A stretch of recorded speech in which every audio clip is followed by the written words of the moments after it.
அடுத்தது நம்ம ரேப்பர் அறிவு. இவருக்கு யார் அறிவுன்னு பேர் வச்சாங்கன்னு தெரில. அப்படிங்கிற ஒரு விஷயம் அவருக்கு சுத்தமாக இல்லைங்கிறது அவருடைய இந்த நடவடிக்கையிலேருந்து உலகத்துக்கே தெரிய வச்சுட்டார். அதாவது இந்த நீட் அப்படிங்கிறது வந்து சென்ட்ரல் கவர்மெண்ட் கையில் இருக்கிறதுங்கிறது எல்லாருக்கும் தெரியும். இப்போ வந்த டிவிக்கு ஆட்சி அவங்களால ஒன்றும் பண்ண முடியாது. இன்னொன்று, நீட்டை ஒழிக்கவே முடியாது. ஏன்னா அது நம்ம ஸ்டேட் கவர்மெண்ட் கண்ட்ரோலில் இல்லைங்கிறத முதல்ல புரிஞ்சுக்கணும். இந்த அறிவில்லாத அறிவு. நீ போய் தமிழ்நாடு செக்ரட்டரியேட்டில் நின்று போராடுறதுல என்ன பயன் இருக்குது?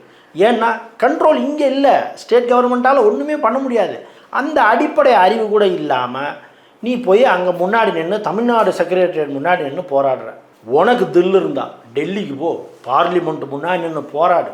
அப்போ உன் தில்லை நாங்கள் பாராட்டுறோம்.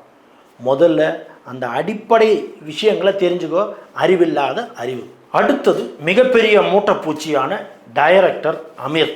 நீங்களாம் எங்களுக்கு அறிவுரை சொல்கிற அளவுக்கு இன்னும் எங்கள் தரம் குறைஞ்சி போகலை அமீர் அவர்களே. நீங்கள் எப்படிப்பட்டால் எப்பேற்பட்டால் சமயத்துக்கு ஏற்ற மாதிரி எப்படி பல்ட்டி அடிப்பீங்க அப்படிங்கிறது எல்லாருக்கும், எக்ஸ்பெஷலி தமிழக மக்கள் எல்லாருக்கும் நல்லா தெரியும். கடத்தல் மன்னன் ஜாபர் சாதிக்கின் அண்ணன் தானே நீங்கள். உங்களுக்கு என்னங்க, கடத்தலில் வர காசை வச்சு ஜாலியாக டி நகரில் ஒரு ஷாப்பு, ஈசிஆரில் ஒரு ஷாப்புன்னு விலை உயர்ந்த காஃபி ஷாப் போட்டு உங்கள் லைஃப் ஜாலியாக போகுது. உங்களுக்கெல்லாம் நீட்டை பற்றி என்ன கவலை இருக்க போகுது? அதனால தான் உங்களை அறியாமலேயே அந்த நீட் ஈவெண்ட்டில் வந்து நீட்டை பற்றி பேசாமல் ஜனநாயகனை பற்றி பேசுகிறீங்க. அதுவும் எப்படி? ஜனநாயகத்திற்காக போராடும் ஒரு சிறிய கூட்டம், ஜனநாயகத்தின் ஹீரோக்காக போராடும் ஒரு பெரிய கூட்டம். அங்கேயே உங்களுக்கு புரிஞ்சிருச்சு இல்லை, உங்கள் கூட்டம் சின்ன கூட்டம் தானே.